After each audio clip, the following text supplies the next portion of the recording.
Hello again, everyone. This is Michael Zupan from Byte-Size Impressions, and today I want to talk to you about Doom. Or should I say, motherfucking Doom! This game, nobody expected this to be that good, right? And obviously at this point, the game's been out for a little while.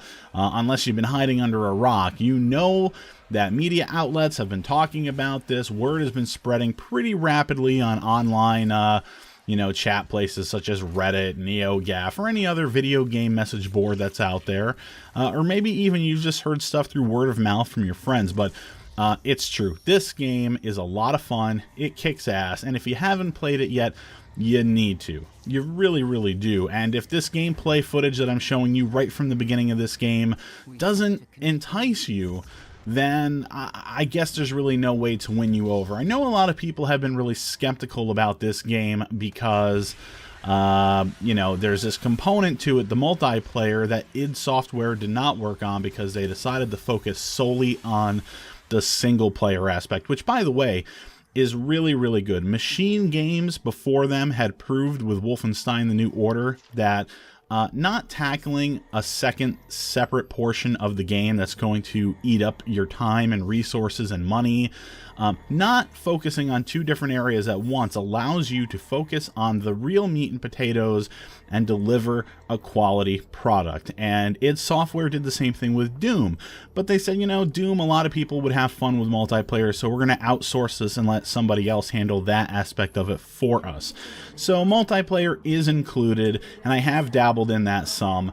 A lot of people really didn't like it, though, and when there was the multiplayer beta test just shortly before the actual release of this game, which is a story in and of itself, which we'll get to in a second, a lot of people were walking away saying, oh boy, I don't know if I want to get this game now. It feels kind of not as fast as Doom needs to be. It feels a little Call of Doom-ish. It feels too iterative of other arena multiplayers that we've played before. And it's a good thing that word of mouth spread pretty rapidly after the release of this game, especially with reviews and all the different people who were playing this game on Twitch were leaving a very large impression on this game for the people who were watching as well. It's a good thing that multiplayer was not representative of the single-player game, because the single-player is dope. It is awesome. It is amazing.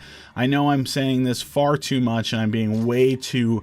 I'm praising this game way too much. I understand that. But this is not my objective review at this moment. This is really sort of just my overview video series, letting you guys know just person to person what you can expect out of this game. But first off, for a moment, let's rewind just a second. Basically, when this game was first being developed, it was about 8 years ago. This game has gone through at least a couple of iterations in order to get this final release. At one point, they basically had to scrap this game and start all over because they said that the product that we're making does not feel like Doom. It feels like Call of Doom, and we don't want that. We don't want to fall into this design change in video games where you have to slow down the action and you have to pull yourself back and hide behind a wall and allow yourself a few minutes to breathe so that you can get your health to regenerate and then jump back into things. It's a really slow sort of pace that Doom was never about, except for Doom 3, where in that game, it was more of a slow survival horror kind of thing, and while it was Doom, it was not exactly what the first couple of Doom games had brought to the table. But those original couple games are what people remember about the franchise the most. It's what they have always sort of... it's what they have fond memories of, whether it's just because those games are quality, because I still have fun playing them now to this day, or if it's because of nostalgia or whatever, it doesn't really matter. That's what they wanted to chase after. So they said, okay, we're going to make this game. We need to make it Doom. But you must understand, our interest in their world was purely for the betterment of mankind. Everything has clearly gotten out of hand now, yes. But it was worth the risk, I assure you.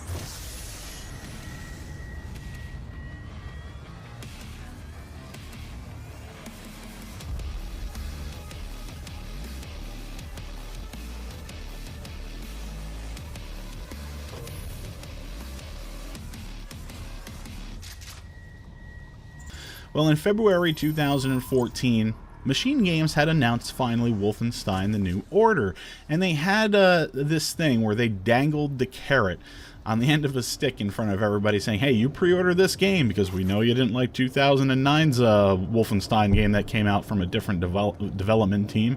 Pre-order this game and we'll give you access to the Doom beta whenever it is. Of course, I was skeptical. A lot of people were skeptical because that game was stuck in development hell for so long, as I mentioned, and nobody really knew when it was going to come out. So, yeah, there's that to consider. But, you know, Wolfenstein came out, it kicked ass, and everybody was like, at least I was. I was saying, you know, this Doom game could actually be pretty good, but I don't know. I've had conversations with people, and like, you know, I'm kind of done Doom. I've done it before. I'm kind of past that point in my life. Do I need a new Doom game? Nah, not really.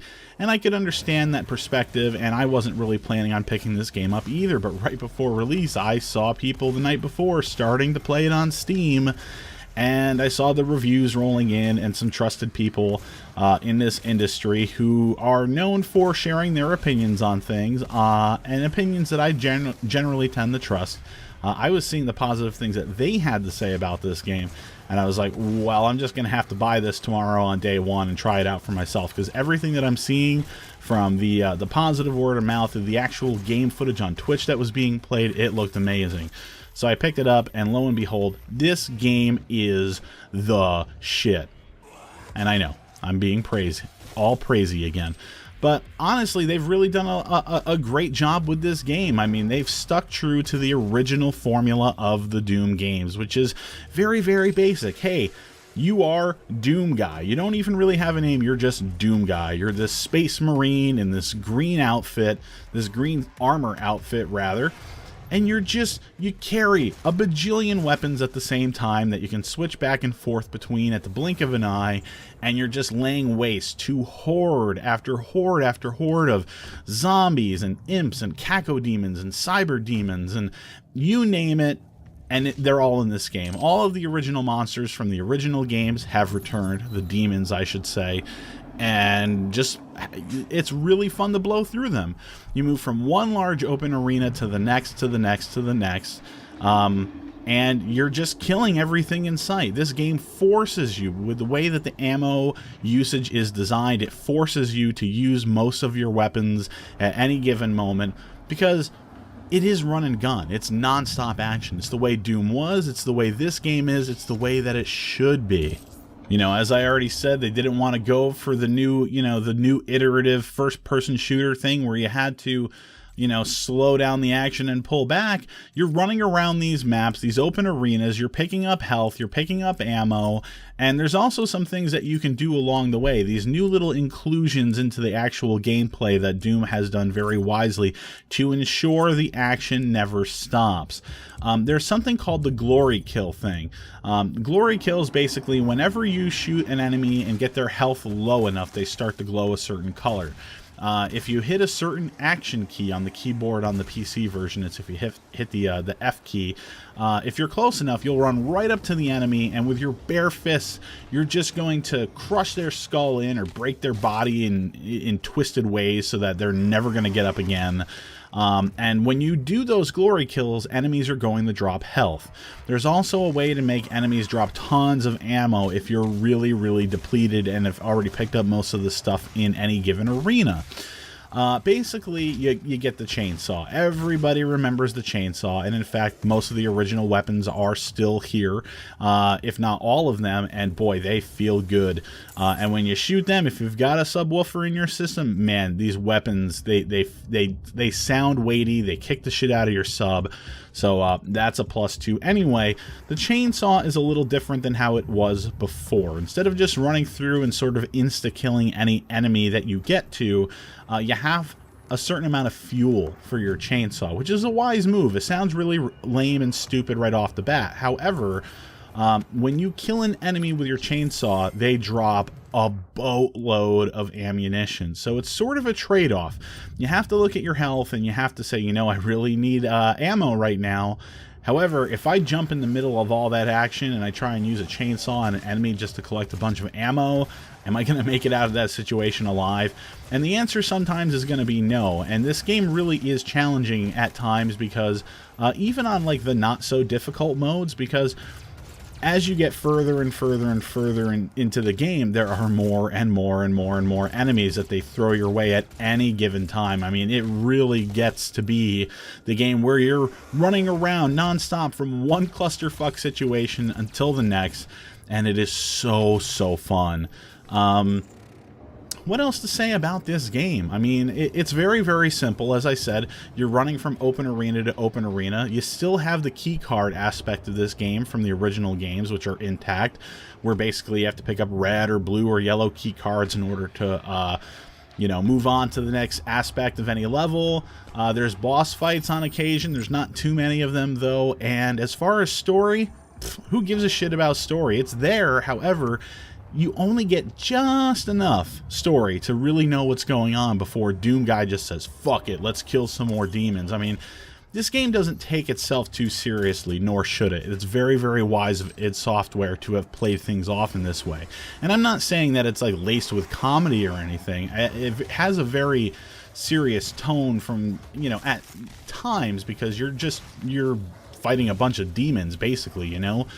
So there's this very badass vibe to it. Again, from the weapons, to the way everything looks, to the in-your-face aspect of the gameplay and the glory kill system, right down to the metal soundtrack, which is something else that they brought back from the original games, too. And since they can use actual music in these games, it sounds pretty awesome. They'll just have some crunchy metal riff playing in the background while you're, you know, fighting a bunch of enemies in an arena.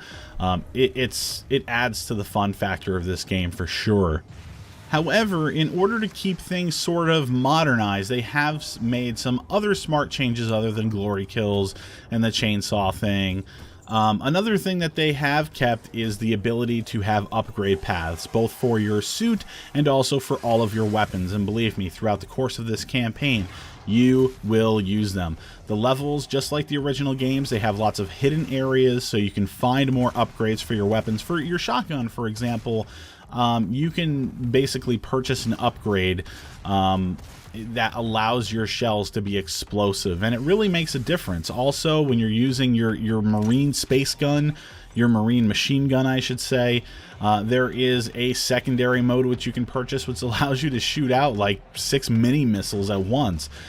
All these weapons have these really beefed up, abilities as a secondary mode that you can purchase and use, and your suit also gains a bunch of additional abilities as well. You know, you can choose to put points into health or into armor, or how much ammo you can carry, as well as other things as how far your scan radius is for being able to find secrets and whatnot on the map, as there is an overhead map that you can sort of play around with, just like the original games. So all in all, I think I've really said enough. I think the footage here is speaking for itself, and yeah, I mean, the short and thick of this is that this game is basically a lot like the original Doom games, and they've taken all the right things, and they've changed all the things that they needed to in order to make it feel somewhat modern, but without making it, you know, not feel like Doom, because man oh man, this game feels like Doom.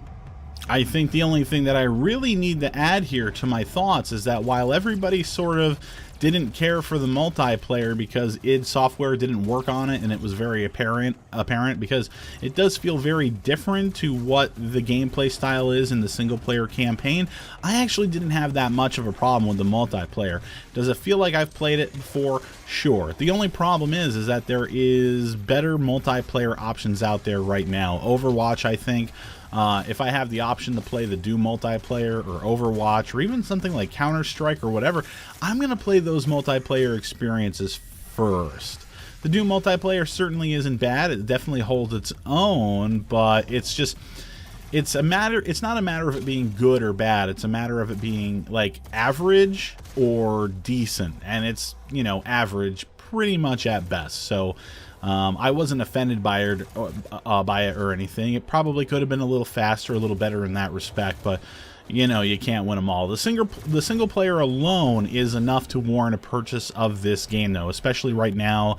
I think I've seen it on sale during the summer Steam sale for like 35 bucks. So yeah, if you're on the fence and you're thinking that, you know, single player alone isn't enough to entice you, I urge you to go and pick this game up, especially at the sales price. I was not sorry for the money that I spent on day one, and I don't think you'll be sorry for spending 35 bucks on it either. So thanks for watching. I'm going to have another video very shortly in the coming days for LEGO Star Wars The Force Awakens. Until next time.